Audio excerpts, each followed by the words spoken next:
จะมาอะจะได้มันนี่ มันนี่ไปเกี่ยวข้าวเนาะนี่ เกี่ยวข้าว หาควายเนาะ พี่น้องบ้านเฮามาเกี่ยวข้าวมื้อนี้น่ะ อันนี้คือเสบียงอาหารหมดเนาะอยู่รถนี่เนาะ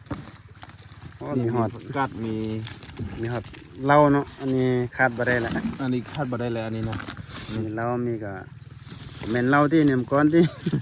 เราอยู่ทุ่ง นี่เรา ตำบักหุ่ง ไล่นี่ มีมะฮุ่งเด้อเอาไปตำส้มเฮ็ดเรียกฮ้อนๆก็ต้องกินเฮ็ด ซิกเนเจอร์มื้อนี้น่ะ โอ้ขา จัง ควาย ตรากจังตราก ขาควายได้มื้อนี้โอ้ยนั่นก็เอารถจักรมาหนทางบ่ดีสุด เดี๋ยวตะกี้ไม่ รถจักรมานำ